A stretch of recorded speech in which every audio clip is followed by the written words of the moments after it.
Lance Wallnau, finally. Finally, I know. Interview. It's been such a long time. I feel like some things are overdue. Yeah, I agree. And us connecting is so overdue. Well, I want to talk to you about what's happening right now, especially with Elon Musk, Trump, Doge. I think the most important question people have right now is, what did you do last week, work-wise? Do we know that you were actually in the office doing something last week? Think about that. And think about how entitled the millions of employees are that work in the government, that they're insulted, that they have to actually say what they did.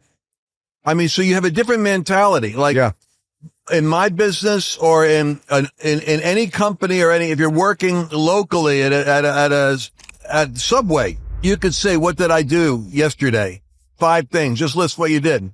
I cleaned this. I had to do that. I had to cut that. I had to drive out. I had to go pick up this. The government employees don't want to so it tells you the mentality of government employees is different than any other part of the workforce, which is why they're so inefficient. Yeah. They're not, you got 2 business guys God put in there. Trump's business, Elon business. Thank God. Not politicians, not lawyers, and not bankers. Typically, most politicians are, you ever notice they're lawyers or bankers. They're not business people. Business people have a very practical brain. It's Abrahamic. It's how do you make money work and how do you leverage talent and time? Boom. They're looking at this thing like business people. And thank God we've got business people evaluating government inefficiency. Yeah, and they're taking a loss to join them. We just got news that Dan Bongino is now going to be joining the FBI. You're not in our business, a podcast. You have no idea what that means. You know what happened is Sebastian Gorka has been pressuring him. Come on, Dan. Come put away the microphone, Dan. And they're friends. And he was really calling him out. The country needs you. The president needs you. And he wanted to get him in Secret Service, like running Secret Service for Trump. Dan owns a percentage of Rumble. He's got 1 million people a day. Yeah, it's crazy. He's walking away from millions of dollars in order to serve. Elon is walking away from his multi-million-dollar enterprises in order to serve. Trump walked away from his billionaire lifestyle in Mar-a-Lago in order to serve. Ladies and gentlemen, you're not going to hear this from most people. These guys are acting like ministers of the gospel in that they're setting their own personal protection, reputation, and wealth aside to serve America. We're back to the founders. Yeah, their lives. This is a new founding father team. Yeah, they pledged their lives, their liberty, their sacred honor. You're doing it. You're reading my mind. And they're pledging it. They've got enemies. They have to increase security. They don't care because there's something about America, the United States, that in the mind of God has enough value that God is calling on 3 secular. Here's another thing. You're not talking about 3 born again, spirit-filled Christians that understand deliverance and all that stuff.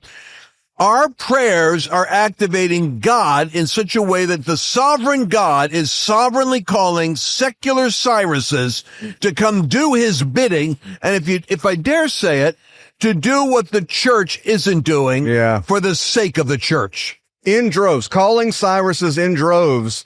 And we've seen revivals in America. We've seen awakenings in America. Do you believe that we're seeing America's first Reformation? You are singing it, brother. So America's the land of a third great awakening is where we think we're in now.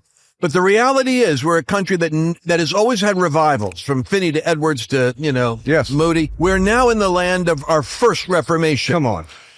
Because a revival is when you cast a demon out of a person. A reformation is when you cast a principality out of an institute. When you're dealing with institutional demonic occupation of education, the educational stronghold now is propagandizing curriculum to the poisoning of a whole generation of American youth. What Trump is doing is he's casting the prince out of the stronghold. And what we have to do is we have to go into the stronghold in the military, into the Department of Justice, into the government where spending is. In every area, right now in media, there's a battle going on. Mm-hmm. The spirit that's controlled media is called the false prophet. The false prophet is the oracle of influence that twists the meaning of reality so as to serve the will of a demonic spirit. The false prophecy is that when it's predicting and interpreting the times in a way that is erroneous. That was the media. It's not just secular. It's where the false prophet doesn't have to work through a believer. They'll work through the unbeliever. That's a false prophet. So media has been the oracle of false prophecy. But it was losing to what? The prophetic spirit on media speaking the truth. If you speak the truth, the hand of God starts to come on you. Charlie Kirk, Steve Bannon, Bongino, Rumble comes along. They took 250,000 people away from me. I had a following that was dangerously growing on YouTube. They just stripped it. They gave me 2 awards and then kicked me off because I was saying what the false prophet didn't want. Mm-hmm. I was being truthful. So what God does is he creates other vehicles. YouTube deplatforms you. Rumble comes along. Truth Social comes along. And God sends Elon Musk to buy Twitter. Bam. Can we see the big game that God, we think of things in real small circles of what's familiar to us. God is now globally with Milei in Argentina, with Bukele in El Salvador, with Viktor Orban in Hungary. Outposts are being established where God is raising up nations that are under the Cyrus mantle to raise up nations that will become sheep nations. And historically, for the first time, we have a faith office in the White House to stop persecution, to which most Christians reply by persecuting one another and attacking the figurehead of the faith office. It's kind of embarrassing in a way. It is embarrassing. It is. And frankly, what should I say? I should be careful what I say. I'm getting carried away talking to you like I'm forgetting we're on the air. Carried away. We like it. But our biggest challenge is we have a faith office where Trump is saying, what is it? It's almost like the Lord Jesus saying, what do you want me to do for you? And there are moments in the Bible where someone would come up to Jesus and say, what do you want? And it's a challenge. And our tendency is to think in terms of therapy. So pastors are all about healing the hurts and the wounds and the griefs. We don't think in terms of reformation. Reformation is a peculiarly apostolic prophetic area. And pastors are surrounding the faith operation in the White House because the most notable leaders of the faith are pastoral. Yeah. So pastors' agenda is therapeutic. Reformation has it goes to the battle. You have to pull down, cast down, uproot, and then build and plant. So really what we should be talking about is within 2 years, the left is going to try to kneecap the progress of this move of reformation that's global. Yeah. By taking the mantle away, the power away from Trump. So Joaquin Jeffries will be coronated as the head of Congress. They will control the agenda. They will attempt to bring Trump up under impeachment charges again for the overreach of executive power, extending himself like a king or a dictator. And they're going to play that narrative to the 25% of Americans that are crazy, who are all frustrated. Now, what's going to happen is you're going to see, if we don't mobilize our Christian ranks between now, and we got like less than 2 years, a year and a half. If we don't mobilize even in our Latino communities where 49% came out for Trump, I can prophesy, I will predict what will happen. The enemy will raise up stories in the media about the cruelty of the deportation strategies of Trump to incite an incendiary principality reaction among the Hispanic community who is only newly turning towards conservative thinking. They have religious roots, but they can be turned Democrat that fast if that spirit isn't broken off the Latino community. So they're going to hit that within the next 18 months. You're going to see them. The media will play to sensational storytelling that will incite reactions in the Hispanic community against Trump so that they can arrest his progress, take the mantle back in Congress, and begin prosecuting a persecution of him and impeachment against him. And you watch what I'm saying is exactly how the game is played. You're talking about it. I remember 20 years ago, they did that, during the Bush administration. There was a young child, ICE agents were taking. I don't know if you remember those images of the ICE agents removing the child from. And at that point, you had you had NBC, CBS, and ABC, and they would play it over and over and over. Yes. And then Ted Koppel on Nightline would be talking about it, and they'd replay the same story. But they've lost their media franchise. Yes. Now it's broken up. They don't control it. So we have leverage. Trump with Twitter now in the hands of X, and you've got 80 million potential people every day reading that narrative.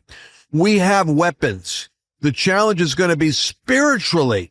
The church better be praying aggressively, staying engaged, and we've got to get ahead. If we know what the enemy's going to do in 2 years from now or 1.5 years in midterms, how are we mobilizing the grassroots Christian influence so that we can keep occupying the gates for the Reformation to keep happening and not just have a 2-year punch and then be on recovery so that we go through the same cycle again in 4 years? Well, you've made a prediction that over the next 24 months, there's going to be a rise of something you call statesman evangelists. Right. What exactly is a statesman evangelist? So I'm off to Israel in 24 hours. I'm going to be meeting with Netanyahu. It's so weird. Like, I'm going to be meeting with him and I'm thinking, Lord, what am I doing down there? The Lord said, go. The door opens, go. So I'm going to be going because the Lord said that Jesus told me that Trump was going to be put back in office for the sake of the nations. And I thought, that's unusual. I thought he was coming back just for making America great. The Lord said, oh no, his agenda is America. But for America's interest to be secured, there has to be a reordering of the global community. Wow. China has to be mitigated as a threat. The Panama Canal has to be opened up. Gaza has to be re-seized so that the Middle East doesn't become a tinderbox. Europe has to settle its issue with Russia. So Trump will create a Pax Romana, a period of peace, realigning nations. Now, when that happens, his strange God-given devotion to Christians being persecuted, it's not happening in America, although he went after it, because if you lost a job or aren't getting hired because of DEI, I guess it bothers him. He thinks it's for America, but you know what it really is for? I'll predict it. It's going to come against the persecution of Christians globally.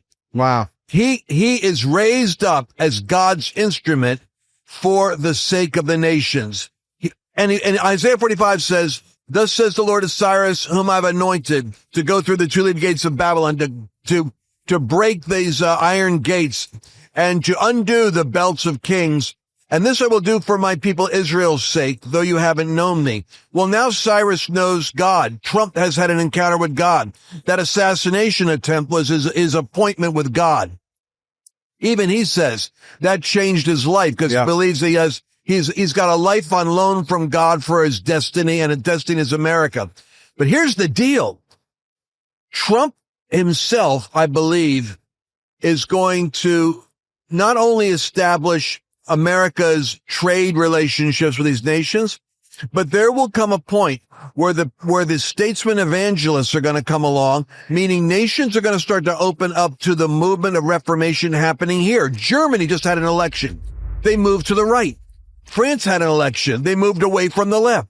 England is going to have an election with Nigel Farage. And in 2 years, it's going to move to the right. There's a global movement of conservative. But what is conservative? It's a movement towards Judeo-Christian values. Yes. And they don't want to call it that, but it's a movement to, we don't want to go woke and weird and wacky with open borders and Muslim immigration and terrorism. There's a repulsion against that in Europe right now. Trump is the catalyst of the global Reformation happening. And I say sheep nations are going to be rising. Now, for that to happen, when I go to these rulers in South Korea and other countries, what I'm telling them is, if you want what we have in America, a period of domestic peace, strong popularity with your people and prosperity, you need to do what Trump is doing. Trump is saying we need to get religion. He's really saying we need Christianity. He just knows enough not to hit that trigger. You need to have evangelism in your country so that your people develop a healthy patriotism, a respect for authority, a godly orientation against anarchy and against viciousness, violence, and protest and terror. And Christianity will cause that faith to come into your people. It'll stabilize your administration. Yeah. It'll produce a conscience so that people won't be committing crime. And it will produce thrift, industry, and prosperity to lift you economically. And we want to do business with you in the United States. And I'm here to represent the United States. I'm open for business, and I represent a lot of businesses working with Donald Trump. That's my story. I guarantee doors. Now, what do I have to do? I agree. What do I supposed to do? I need arenas. I need to get the message out. And I'm telling you, we need statesmen evangelists. I need a new generation of young Billy Grahams, of young Lester Summeralls. Yeah. Lester Summeralls. Yeah. I don't care whether you cast demons out, so long as you get them saved. Yeah. And that I can fill an arena. I'll set it up with these heads of state to send the statesman evangelists to the nations for the great end time harvest. So every sentence you've just said, everybody has to rewind and watch it in slow motion because there's so much to unpack in each sentence. And I want to ask you about the Pope. I want to ask you about a lot of stuff, but we don't have time. How do people connect with your ministry and glean more, partner with you, all that stuff? I appreciate you saying that. And, well, you go to lancewallnau.com, I think /podcast. And then every day, I have to do this every day because the news cycle is so crazy. Every day I have to deliver. Yeah. What does this mean? But thank you for asking the right questions because there's a bigger game of chess going on than Donald Trump's latest antics. Does he really want to buy Greenland? Even with the Pope, this Pope, which is lingering between functional and not functional, the significance is everybody knows the next guy in could be the potential guy that ushers in who is there beyond Trump into the era of the Antichrist. So all eyes are on. There's 3 bad candidates and 2 good ones. So you can go to my X, go to Twitter, or X, go to @LanceWallnau, WALLN. The best X account, by the way. And I just X. And I just listed who the candidates are, the 2 good and the 3 bad. And we'll see. I'm believing God for the good guys to get in because we need conservative Catholics, not Marxist Catholics, just to hold the craziness. Let's keep the Catholic Church from being nutty right now. And so that we can see this revival happen globally and the Reformation, the rise of sheep nations that will glorify God. It's information I haven't seen anywhere else. And guys, if you're not following on X, the link is in the description. Go follow him. And if you want to have fun, look at the comments underneath that post as well. Oh man, that's a lot of fun. I get skewered, but I have to say I'm not practicing my Christian charity always in my responses, only because answer not a fool according to his folly, lest you be like unto him. So I try every technique possible. Sometimes I have to debate. Sometimes I just ignore. But the comments are always interesting. And we always enjoy it. Lance Wallnau, thank you for being with us. Thank you, my brother. I've been watching this debate for decades, and I can't stay silent any longer. You have been lied to about the rapture, and I'm taking the cover off. After 25 years of research and study, I'm going to be exposing the lies, the myths, and the misrepresentations, because they told you the rapture was a fantasy. They said it was a recent invention with no biblical foundation. Others told you that before anything bad happens, you'll magically escape. Well, guess what? They all lied to you about the rapture, and in my latest book, we're going to dig deep into Scripture, history, and Bible prophecy to show you the truth and why it matters now more than ever. The rapture isn't an escape plan. It's a wake-up call. Order your copy today and discover the hope of his soon return, because hope is worth defending.